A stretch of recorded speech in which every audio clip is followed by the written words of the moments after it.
Hey guys, we're going to go over the lesson in case you missed it. So pause the video and try the two now.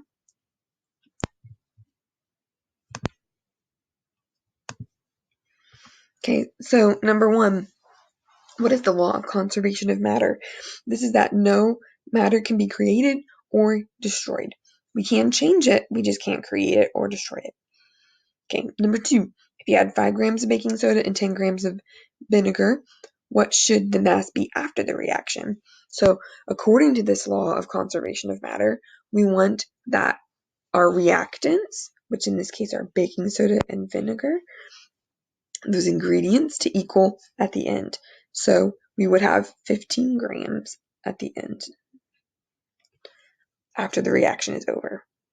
And number 3, the purpose of that balloon in the experiment was to catch that gas. And if we didn't have that balloon, it would make the mass go down. So in this example above, the mass wouldn't have been 15, it would have been less than 15. And then that would make it look like it's not following the law, but it actually is. Okay, so we talked about the law of conservation of matter, that matter cannot be created or destroyed, but it can be changed. And all the matter that exists, ever was, ever will be, already exists. So in order to show this in our equations, we have to balance them because we want to show that they're equal on both sides. So we're going to have to think about how many atoms there are in different things. So how many atoms are there in oxygen atoms are there in H2O? And there's only one, because there's a little invisible one after that O.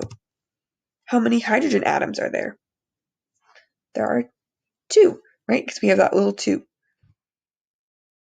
But then we can also have some numbers in front.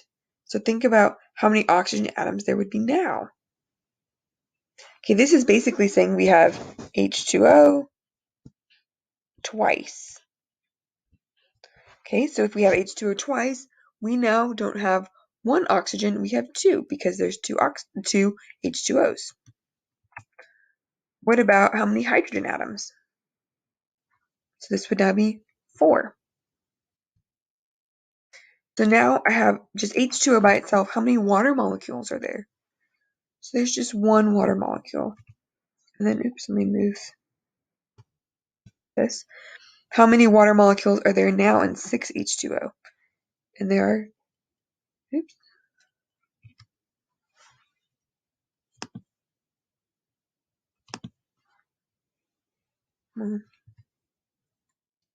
there are 6. Okay, so let's try this again. Here's 2 examples. You can pause the video, try it on your own. Okay, so this first one, we have 1 calcium and 2 chlorines. But now we have 3. Another way of thinking about this is we have it 3 times. So you could think about it this way and just add it up, or you could multiply, right? We're doing 3 times our invisible 1 to give us 3 calciums, and 3 times our little 2 to give us 6 chlorine. Okay, so this big number in front has a name. We call it a coefficient. And the little number we've maybe mentioned before is called a subscript. And so we can use this coefficient in order to balance the number of atoms we have on either side of our reaction to show that law of conservation of matter.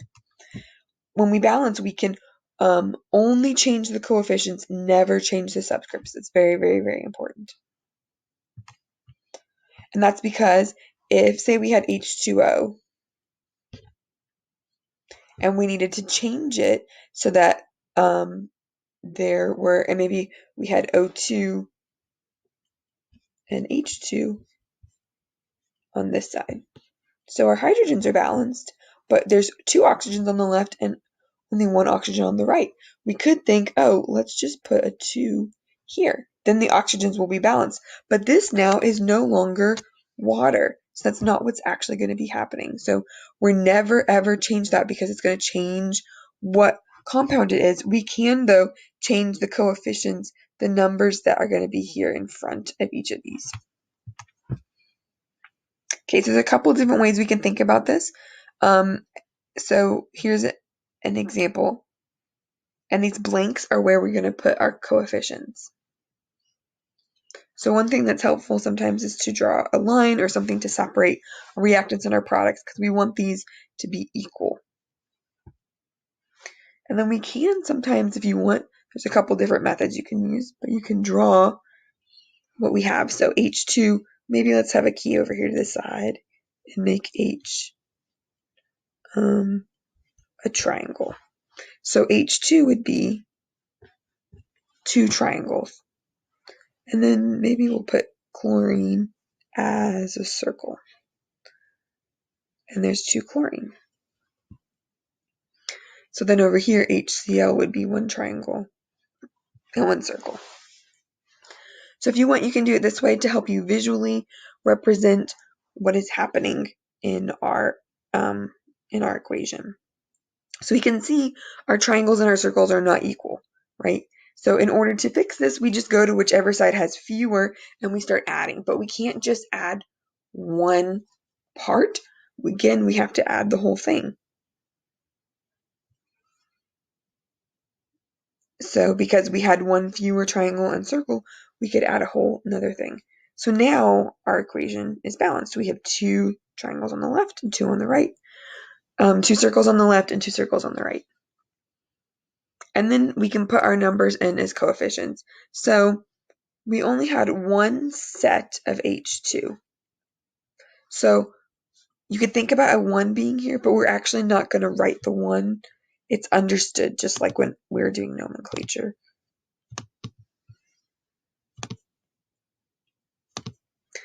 Okay, same with Cl. But here we have 2 sets of HCl. So we can draw a 2 here. And so now it's balanced. And a lot of times we can just like plug in different numbers. Big thing is that these coefficients in front are always going to be whole numbers. But we can go through and double check, right? We can see the left, we have how many H's? We have 2. How many chlorine? We have 2. On the right, how many hydrogen? 2. How many chlorine? Oops. 2. Because we're doing 2 times that invisible 1 that we have. So you can always just go back and double check at the end. So let's try a little bit more complicated one. So you can maybe pause the video and try this one on your own. Okay. So here we have H, we have chlorine, we have sodium, and we have oxygen.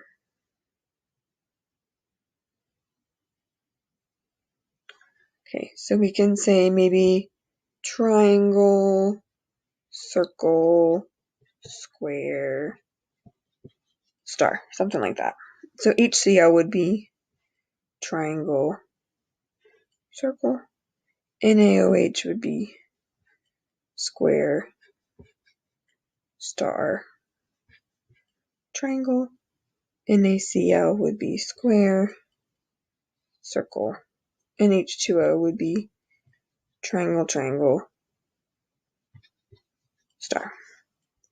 So we can see that it's not balanced, right? We don't have the same numbers. We have 2 triangles on the left, 2 triangles on the right. We have 1 circle on the left, 1 circle on the right. We have 1 square on the left, 1 square on the right, and we have 1 star on the left and 1 square on the 1 star on the right. Actually, I just said that incorrectly. So this one is actually already balanced. So sometimes we don't have to put any coefficients in front, but it's always good to double check and count on either side. Oh, and what type of chemical reaction is this? This is going to be a double replacement. We can do that on the last one. Let's do that real quick. What type of chemical reaction was this one? This was a synthesis. Multiple things coming together to make one thing. Okay.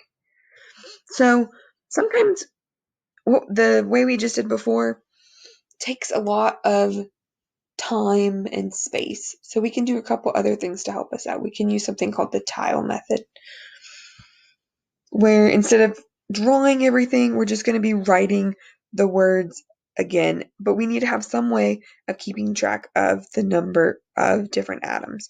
So you could do that a couple different ways. You could put our different elements here in the middle and write the numbers on either side, or you could put maybe them off to the side, whichever makes the most sense to you. And then we can keep track of our numbers of atoms. So on the left, how many calcium? There are 3.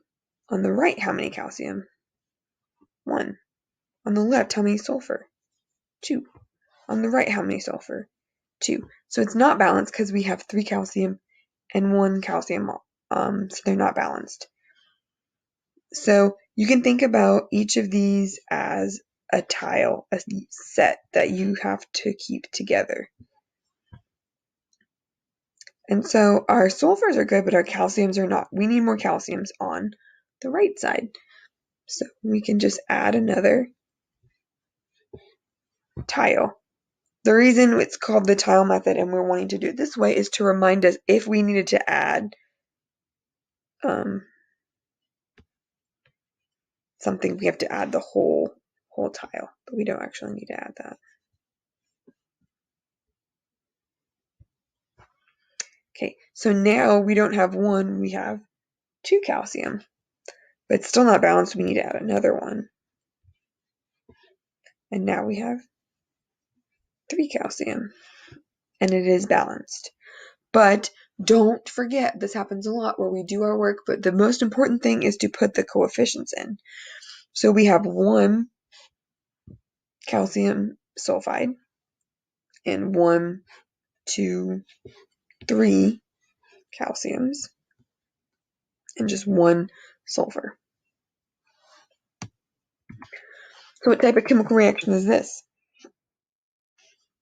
This one is a decomposition reaction, starting with one thing, ending with multiple things. Okay, try using the tile method for this one. Okay, so we have nitrogen and hydrogen. How many nitrogen on the left? 2. How many nitrogen on the right? 1. How many hydrogen on the left? 2. How many hydrogen on the right? 3. Okay, so we can see that there's several things that are messed up. And you can pick really either any place that you want to be. So right now we have 1 of everything. Okay, so let's maybe pick nitrogen. We have the wrong number of nitrogen. Which side needs more? Our right does. So let's add another tile with nitrogen in it, but we have to add the whole tile. And now let's update our numbers. So we don't have 1 and 3 anymore. We now have 2 nitrogen and 6 hydrogen. So now our nitrogen are balanced, but our hydrogen are not. So let's go on this other side and add some hydrogen, but we have to add a whole tile. Just duplicate that. So if we did that, oops. Oh, I just erased all of the stuff that I just did. Oh, that's frustrating.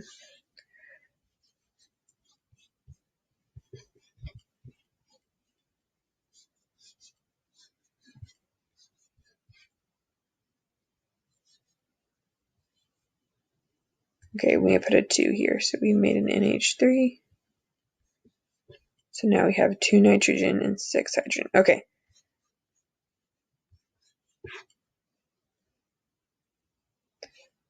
That means we've now changed this to 4, but we still don't have enough, so let's add another tile.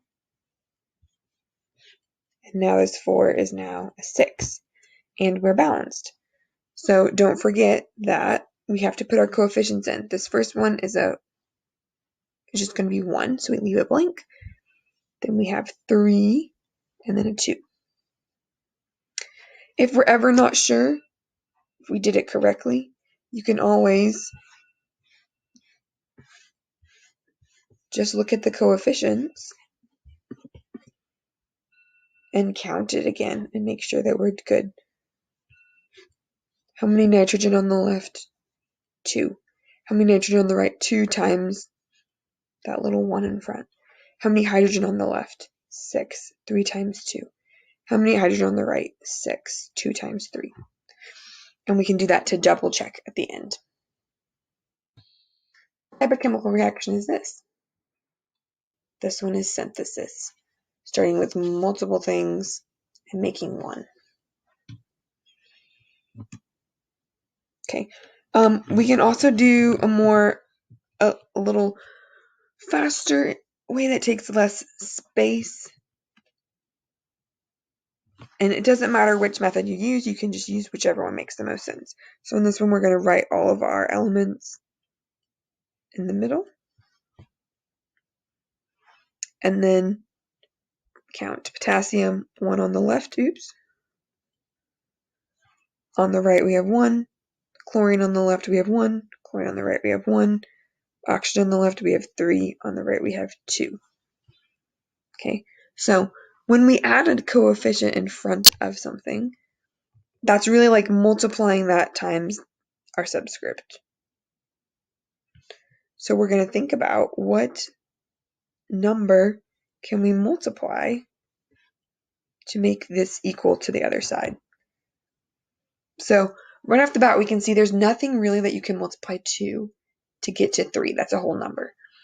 But let's think then, is there something I can multiply the other side by also to get them to be equal? And we can multiply them by each other. So if we multiply 2 times 3 and 3 times 2, we can get them both to equal 6. So now we can put this in front of our element as a coefficient. But the big thing to not get mixed up on this is that the number in front affects all of the different things. So this 2 affects potassium and chlorine and oxygen. Okay, so we need to put times 2 for all of these as well.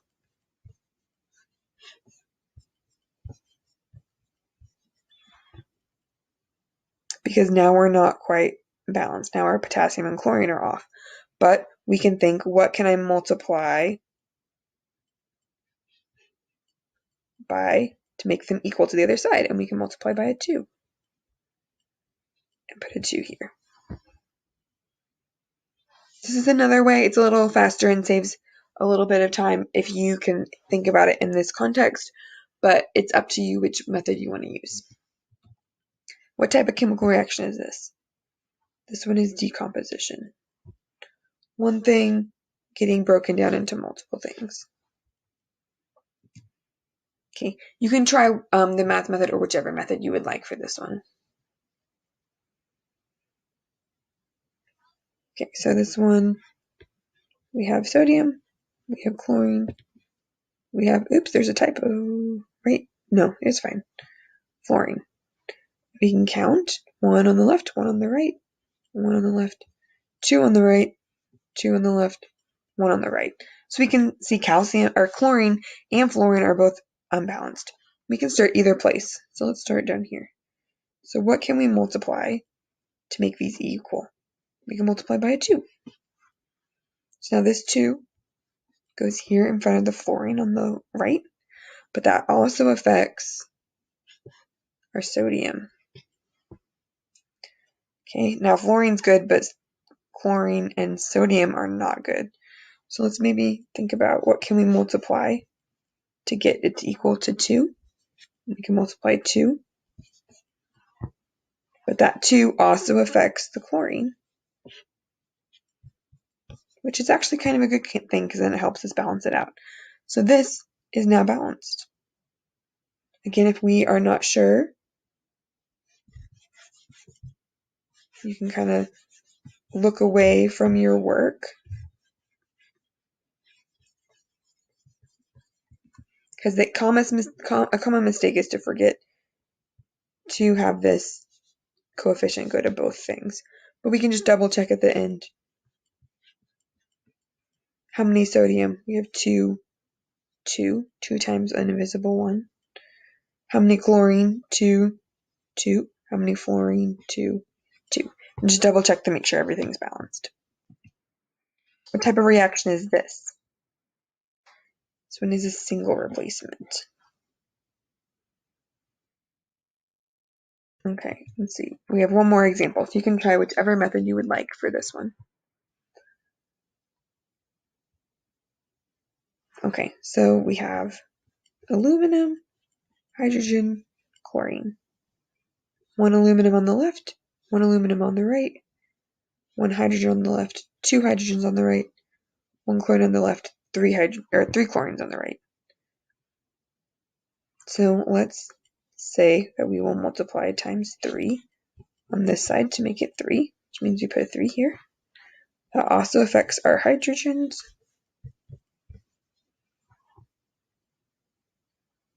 Okay, chlorine's good, aluminum's good, but now our hydrogens are all sorts of weird. So we have to think about what can we multiply times 2 to get equal to 3, and there's nothing. So that means that maybe 3 was not the best choice for this one. Let's just erase it. That's all we're doing is just plugging in numbers until it works. So instead of 3, let's try 6, because we're going to multiply it by something that we can multiply 2 by. Because we can multiply 2 by 3 to get 6. Which means this is a 6, which means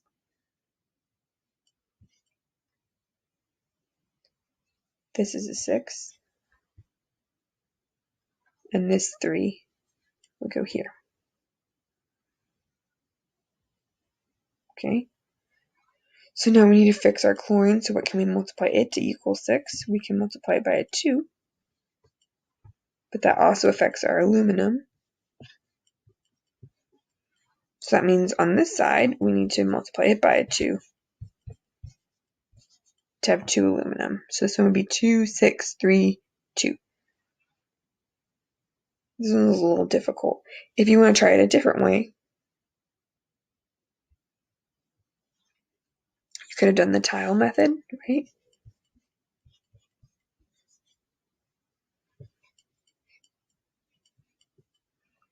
It's an H. We can count. We have 1 aluminum, 1 hydrogen, 1 chlorine, 1 aluminum, 2 hydrogen, 3 chlorine. And we can see we need more hydrogens and chlorines on the left. So we have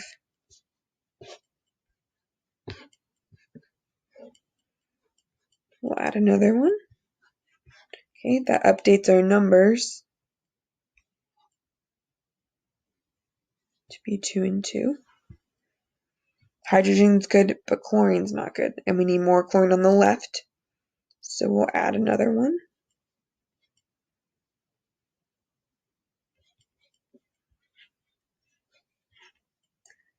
Which now we have 3 hydrogen and 3 chlorine. Okay, chlorine's good, but hydrogen's not now. We need more hydrogen on the right. So we'll add a hydrogen. Now we have 4 hydrogen. Okay, now we need more hydrogen on the left. So we'll add another one.